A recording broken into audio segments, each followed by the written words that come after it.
হ্যাঁ, আমি এই কথাটা বললাম যে মালিক ভাই যে কথাটা বলছে, এই ক্ষেত্রে আমার তুমি রিটায়ার করছি 4 বছর হয়। বেসিক ব্যাংকে কোনোদিন দেয় না, বেসিক দেশে প্রথম, দ্বিতীয় দফে দেশে ভাতা। এইটা সাউন্ড ক্লিয়ার করেন।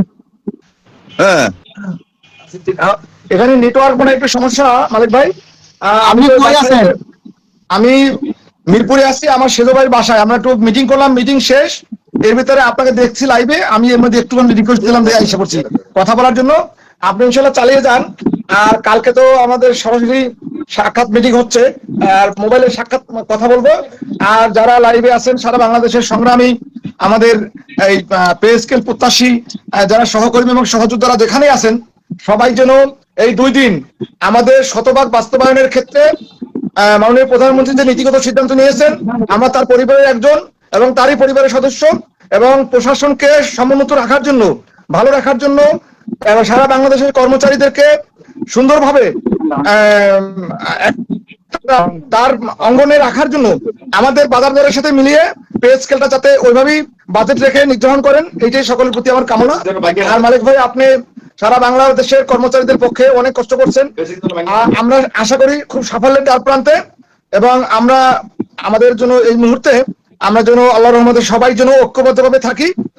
আর কোনো যেন মিডিয়া ভুল ভ্রান্তি যেন করলেও তাদের প্রতি অনুরোধ আপনার মাধ্যমে যে তারা যেন আমাদের একতাবদ্ধভাবে এক ধাপি 100% বাস্তবায়ন হবে। এবং মাননীয় প্রধানমন্ত্রী ওনার যে নির্বাচনী ইস্তেহার এবং আমাদের সেই 16 তারিখে যে ঢাকা প্রেস ক্লাবের প্রোগ্রাম থেকে যেভাবে আমাদের আন্দোলনের যে একটা আলটিমেটাম কর্মসূচি দেওয়া হয়েছিল, তার প্রেক্ষিতে তখন বলা হয়েছিল যে নীতিগত সিদ্ধান্ত নিয়েছেন, পে স্কেল দিবেন।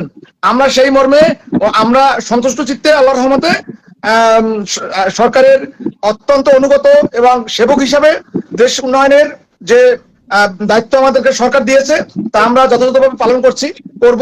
এবং পে স্কেল হচ্ছে আমাদের একটা, আগেই বলছি, আমাদের ন্যায্য অধিকার, এবং সেটা যেন হয় বৈষম্য মুক্ত, এবং যেন আপনি মোবাইলটা কাছে নেন, মোবাইল কথা শোনা যায় না।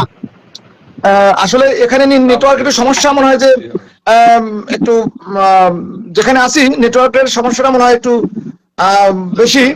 যাই হোক, তারপরও মালিক ভাই এটাই বলতে চাচ্ছিলাম যে পে স্কেল, এই পে স্কেলের জন্য আজকে আমাদের আমরা সবাই ঋণে জর্জরিত। আমরা যারা নিম্ন গ্রেডে আছি ঋণে জর্জরিত। আমাদের সন্তানদের পড়াশোনায় আমরা ঠিক মতো আমাদের যে খরচ যোগাতে পারছি না, পিতা মাতার যে চিকিৎসা খরচ, তারপর বাসা ভাড়া, সবকিছু মিলে আমরা যে ঋণে জর্জরিত। এখান থেকে আমাদের মুক্ত পাওয়ার একমাত্রই হয়েছে আমাদের যারা সারা বাংলাদেশের 22.5 লক্ষ কর্মচারী পে স্কেল বিহীন এখনো আছি। যেহেতু 2টা পে স্কেল আমরা পাওয়ার সময় হয়ে গেছে, এই 2টা পে স্কেলের সমন্বয় করেই যেন বাজার দরের সাথে আমাদের বাজেটটা রাখেন। যেহেতু 7 তারিখে একটা প্রথম বাজেট অধিবেশন শুরু হবে, সেখানেই যেন, যেহেতু রাষ্ট্র পরিচালনায় আমাদের যে একটা সবচেয়ে বড় ভূমিকা, আমরা হলাম রাষ্ট্র পরিচালনার হলো ওয়েল, এই ওয়েল যেন শুকিয়ে না যায়, আমাদের মেরুদণ্ড যেন ভেঙে না যায়। আমরা সেটাই মাননীয় প্রধানমন্ত্রীর নিকট আমাদের আকুল আবেদন, আকুল প্রার্থনা, উনি যেন শক্তভাবে আমাদের সরকারি কর্মচারীদের পাশে থাকেন, তাহলেই বাংলাদেশ সকলেই ওনার পাশে থাকবে, এটাই আমার কামনা। আর আপনি যেভাবে আন্দোলন করতেছিলেন, আমার পরিবারের অনেক যারা গভর্নমেন্ট চাকরি করেন, এবং আমার মেজো ভাই একটু আগে মিনিস্ট্রিতে সচিবালয় ছিলেন, উনি 4 বছর আগে রিটায়ার আসছেন, উনি বলতেছিলেন আপনার কথা যে মালিক ভাইয়ের কথাগুলোই রাইট এবং সঠিক, এবং যেভাবে পরিশ্রম করছেন এগুলো আমার জীবনে কখনো একজন রিস্ক না।